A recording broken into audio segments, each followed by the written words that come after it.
NC State is headed down to Clemson on Saturday, and they want to put their filthy hands on that rock. Textile Bowl 2024.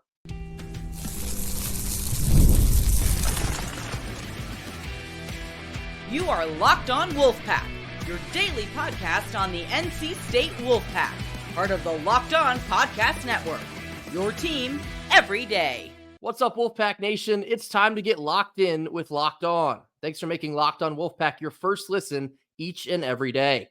We are free and available wherever you get your podcasts and on YouTube, part of the Locked On Podcast Network, your team every day.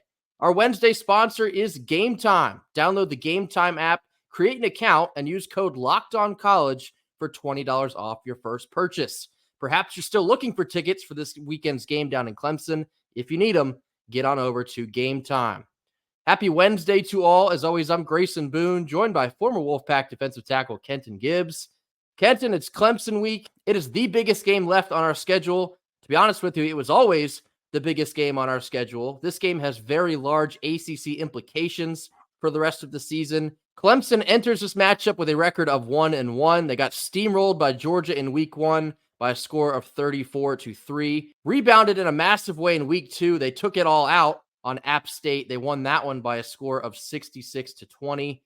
Rewinding Clemson in 2023 up to 2024, much like us, Clemson finished their season 9-4. They were the beginning of our 5-0 run to finish the season, and with a little help from the Wolfpack and Tyler from Spartanburg, they also went 5-0 to finish their season. They knocked off Kentucky and our old friend Devin Leary in the Gator Bowl to cap that off.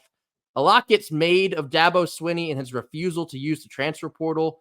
Kenton, after getting steamrolled by Georgia and seeing the way that Miami has rebuilt their program using the portal, do you think this is the make or break year for Dabo refusing to use the portal? Not really, only from the standpoint of he's built up the equity to where he's a lifer there. What can Clemson really do or say in terms of like, how many national championships did you have before him to say, hey, we don't care what you did, we will get rid of you? He has earned that right to kind of finish it out however he wants to at Clemson. And so with that in mind, I mean, I think it's very easy and very logical to say if he wants to do it no portal way, you're kind of married to him. Unless there are multiple seasons of complete meh, and even then, it has to be like a good 3-4 seasons of like 7-6 wins before you cut him loose. Because again, that is, I mean, that's the guy your stadium is going to be named after in about 20, 30 years or whatever the case may be. So, you know, the reality of this thing is very simple. Would it help to use the portal? Of course. But does he have to? I'd say no. Yeah, when you bring Clemson on the stage of a national contender every year and you're winning double-digit games and you win 2 national championships, you earn your keep. But I think the biggest reason people are starting now to be skeptical, last season snapped a 12-year streak of Clemson winning double-digit games. They finished with just 9 last year. Dabo has been very outspoken about not wanting to use the portal, prefers his own method, the high school recruiting, building up their program from the ground up. It's worked. You got to give credit where credit is due. They would not be where they currently are if not for the progress they've made on their own hand. We're going to get into the details of the offense and defense here in just a little bit, but overall, Clemson more or less is still Clemson. Perhaps you see them as taking a little bit of a step backward here the last couple of years. They had DJU, couldn't quite find the same footing that they had with Trevor Lawrence and Deshaun Watson, but in a sense, they're looking to reestablish themselves. Do you think that Clemson truly could rise up and contend again for the ACC in 2024? Yes, the ACC is as wide open as it's ever been with the absolute disaster class that we've seen out of the pack so far this year. With the absolute even worse disaster class that you've seen from Florida State this year. Yep. Who else is there to push Miami right now? And here's a quiet secret about Miami that nobody is saying out loud. They have not played a single Power 4 team who will still have their head coach past the month of November. They have not. Billy Napier, people were discussing firing him last week. So with that in mind, you know, you can say all you want about, oh, they're an SEC team, they're a good team, they're this, they're that. We all know Billy is, you know, he better update his LinkedIn, okay? The ACC is absolutely wide open, and I wouldn't shut the door on Clemson just yet, despite them getting dominated by Georgia.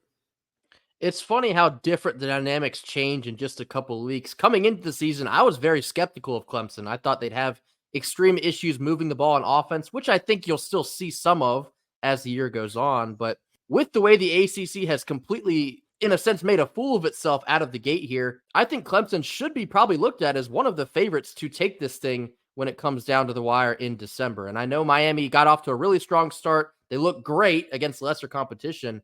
I'll be interested to see what kind of noise that Clemson can kind of make after a lot of people have counted them out. I do think the offense in year 2 of Garrett Riley, perhaps you'll see a step forward, but that still remains to be seen. Clemson's defense is very much still a Clemson defense. And again, we'll get into more of the details in just a little bit. They're still fast. They're still physical. They still blitz the absolute hell out of you. They're going to make life difficult for any team that they face down the road this season. So the Textile Bowl is renewed here in 2024. NC State has won 2 out of the last 3, but both of those were in Raleigh. The key point for NC State on the road here, have not won in Clemson since dating back to 2002 with some guy named Phillip Rivers. Does anyone know whatever happened to that old guy? NC State has essentially faced a house of horrors when they've come down to Clemson, taken a couple beat downs these last couple years. The storyline for this week in NC State, freshman quarterback CJ Bailey now gets the reins. First collegiate start ever is in Death Valley. Kenton, how are we feeling at this point of the week when you're looking at CJ's performance potentially on Saturday? I mean, I have no expectations. When I say no, I mean absolutely none other than let it fly, let it rip. That's pretty much it. I know he's going to throw a couple of errant throw passes. That's just what it is. I know he's going, there's going to be a disguise or two of a coverage where it's like, oh, man, I've never seen the guy do that before. And, you live with that. But I literally have no expectations for him. With the way that our offensive line is blocked to start off this season, I'm not really putting too much into like, oh, yeah, I'm expecting big things from – absolutely not. Absolutely not. Whatever he gives us this game, again, as long as it's not hesitancy and the inability to do the basics, do the bare basics, I'm good. There's a very common phrase used in the state of NC State athletics these last couple of years. It's called Law of the Wolf. Basically, you expect the least, and sometimes that is when you get the most. Much like Kenton, I really don't have any expectations for CJ Bailey this weekend. I'll expect nothing, but I'll appreciate everything. I think this is a really big game for his development, both now and in the near and distant future. Mistakes or no mistakes, great game or no great game, I just want to see CJ use this as an opportunity to get better. This will be such an invaluable experience playing in one of the most elite college football atmospheres against an elite college football defense. How will he handle that type of pressure? We're going to have to find out on Saturday. Coming up next, we're going to get into the details of Clemson's offense after a quick word from our sponsors. Our first Wednesday sponsor is FanDuel. You've heard us talk a lot about FanDuel, but that's because it's America's #1 sportsbook. Right now, through September 22nd, all FanDuel customers can bet $5 and get a 3-week free trial of NFL Sunday Ticket from YouTube and YouTube TV. Then with the YouTube TV base plan, you'll be able to watch every regular season Sunday afternoon out-of-market game. All you need is a Google account and a current form of payment, and if you choose, you can cancel at any time. Head on over to FanDuel.com to download America's #1 sportsbook, FanDuel. Our second sponsor of the day is Gametime. Gametime has a new feature called Gametime Picks, and it makes getting tickets for your favorite live events easier than ever before. Gametime Picks filters out the fluff to show you only incredible deals on great seats, so you don't have to waste time searching through thousands of tickets. The curation of Gametime Picks makes it easier to save more on sports, concerts, comedy, theater, you name it, they got it. Toggling the all-in pricing feature on the app will show your total upfront, so you receive 0 surprises at checkout. And as always, you get that panoramic view of your seat in the app before you buy, so you know exactly what to expect upon arrival. Take the guesswork out of buying tickets with Gametime. Download the Gametime app, create an account, and use code LOCKEDONCollege for $20 off your first purchase. Terms apply, and again, create an account and use redeem code LOCKEDONCollege. LOCKEDONCOLLEGE, Locked On College, for $20 off. Download Gametime today. What time is it? You already know. It's game time. Middle portion of our Wednesday show. Now time to get into the details of Clemson's offense. As before mentioned, they are in year 2 of Garrett Riley at offensive coordinator. Based on his time at TCU, he is one of the most talented offensive coordinators in the whole country.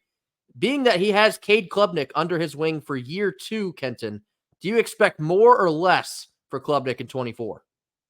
I expect about the same thing for a few reasons. I mean, the biggest reason being a quote from Dabo that I believe is very harrowing. We didn't bring in Garrett Riley to run his offense. We brought Garrett Riley in to run Clemson's offense. My brother in Christ, what? Why would you bring in one of the biggest, brightest minds in the game at that role and say, hey, this is what we do, you adjust to us? That would be like Dave Doran saying, hey, Tony Gibson, we get it. You know, you like that 3-3-5 thing or whatever, but we're a 4-3 team, and we will always be a 4-3 team. So you get with it or get rolled over. That would be handicapping him from doing things like what I drew up in the locked on, or what he drew up that I then drew up in the locked on look of the week, where it's like, man, you just drew up a play where your best defensive lineman is a free rusher. What a time. You know, it's the same thing, same concept here. Yes, Garrett Riley's amazing, but you need to let him cook. He cannot be amazing if he is under the thumb of, hey, you have to do it in this way because we want it done this way. A little bit of a question mark of what kind of Clemson offense we will see on Saturday, being that they put up 3 points against Georgia.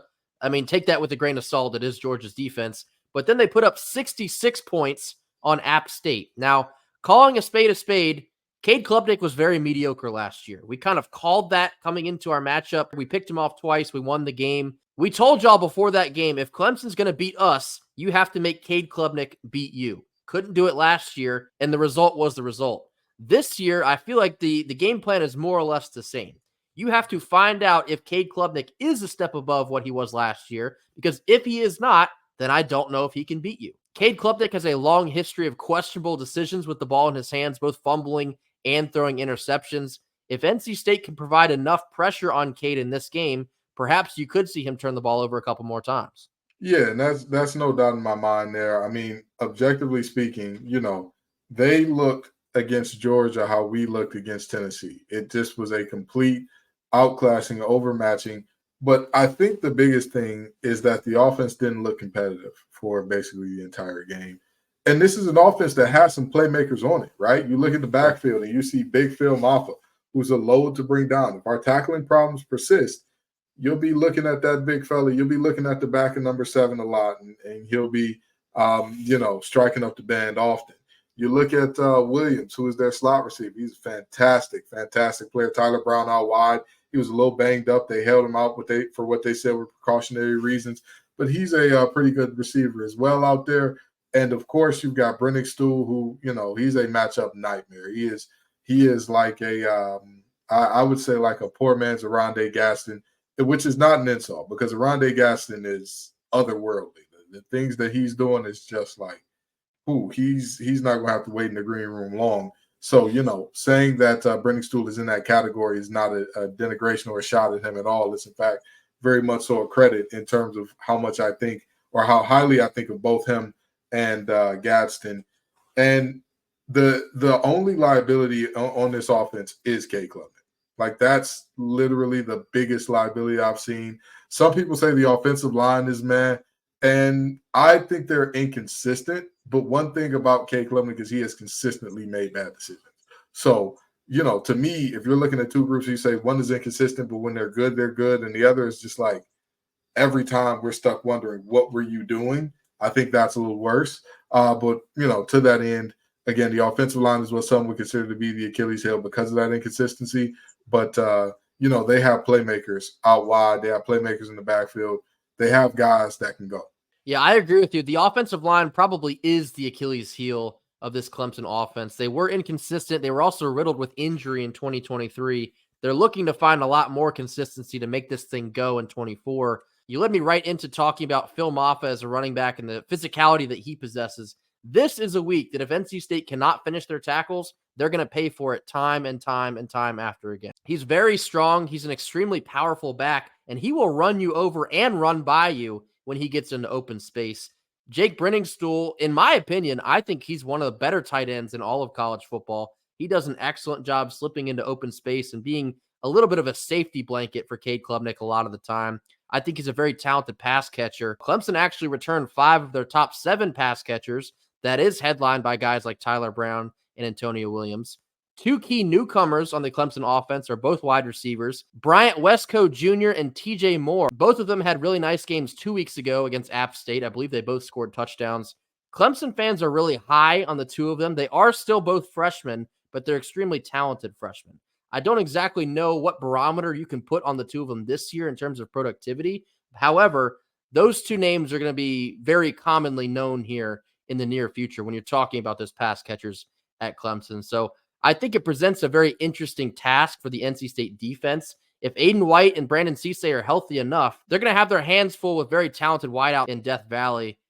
My intrigue in terms of NC State's defensive looks here, are they going to have a very similar type game plan to that of Tennessee, where they kind of feel a little bit softer in the run to basically bail out and cover the pass as extensively as they can? Or will they stack the box, try and get to Cade or stuff Maffa and make them beat you from the inside out? I don't quite know, but the overall point here, NC State does not have Peyton Wilson to clean up your mistakes this year. If you cannot effectively tackle Clemson this entire game, they will make you pay for it for the entirety of 4 quarters. When I look at this team, I see that they have a lot of guys, a lot of yak guys. Williams, big yak guy. Maffa, very, very big yard after contact guy.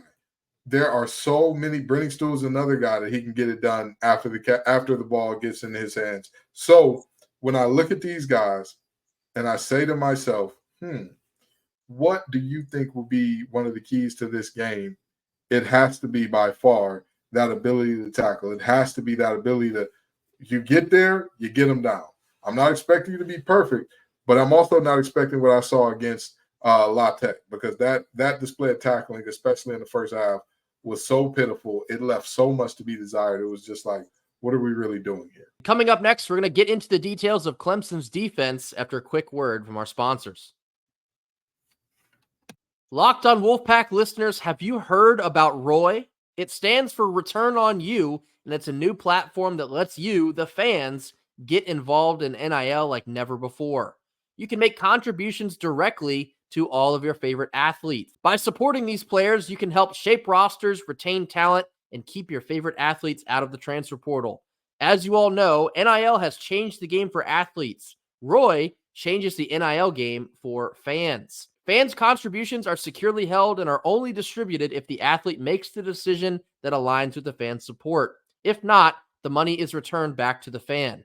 By using ROY, fans not only support athletes financially, but also become a part of their name, image, and likeness journey. When fans contribute to a successful campaign, they receive access to exclusive content from the athlete, such as their announcement decision, behind-the-scenes footage, and other personal reflections, all of which are only available to the fans that supported the athlete. Download ROY on iOS or Android and enter referral code LOCKEDON, and you'll automatically be entered into a sweepstakes to win $5,000 cash.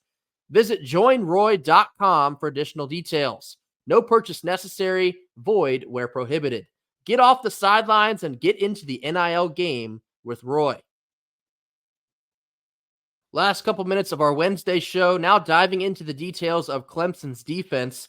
As I mentioned earlier on here, it is very much still a Clemson defense. Now, they did lose 5 guys to the NFL draft this year. That doesn't mean they essentially lost a whole lot of experience. They keep a heavy rotation of influential guys year in and year out, and that's exactly what you see in this 2024 squad.